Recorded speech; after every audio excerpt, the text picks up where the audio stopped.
आपण आहार कसा घेतला पाहिजे, आपला आहार कसा पाहिजे, काय काय इन्क्लूड केलं पाहिजे आपल्या आहारामध्ये, त्याबद्दल या मार्गदर्शन करा.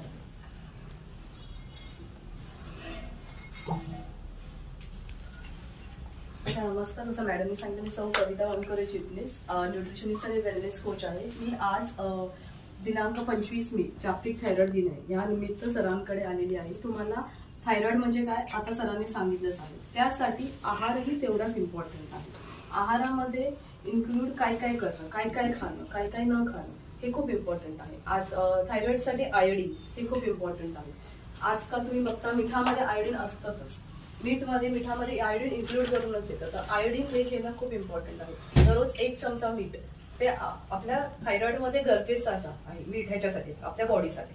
सेकंड आहे सेलेनियम, नंतर आहे आयर्न, झिंक, प्रोटीन. हे सगळे आपल्या जेवणात हे सगळं जे आहे न्यूट्रिएंट ते इन्क्लूड करणं खूप इम्पॉर्टंट आहे.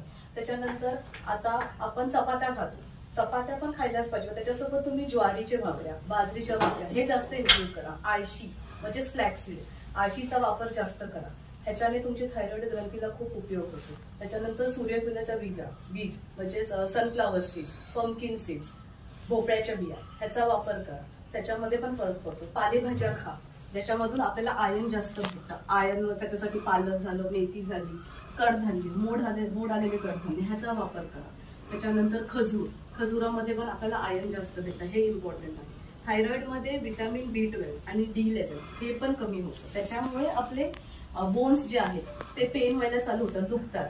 त्याच्यानंतर असं होतं की आपण कितीही काम करतो ते थकवा जाणवतो आपल्याला, कारण आपल्या आयर्न लेवल कमी होतात थायरॉइडमुळे. त्याच्यासाठी तुम्हाला आयर्न लेवल मेंटेन करण्यासाठी तुम्हाला गोळ्या कशाला घ्यायच्या, तुम्ही जर खजूर खाऊ शकता किंवा शेंगदाणे गुळ खा. ह्याच्याने जर तुम्ही नॅचरली जर तुमचा आहार व्यवस्थित केला तर तुम्ही नॅचरली तुम्हाला हे सगळे आयर्न लेवल म्हणा, डी लेवल म्हणा किंवा व्हिटॅमिन B12 लेवल म्हणा हे योग्य ह्याच्यामध्ये लेवलमध्ये व्हायला मदत करतं. व्हिटॅमिन D साठी तुम्ही दररोज सकाळी 10 ते 15 मिनिटं सकाळचं ऊन घ्या, बाहेर चालायला जा, 15 मिनिटं 20 मिनिटं. तुमची जीवनशैली जी आहे ती योग्य रीतीने हे करा.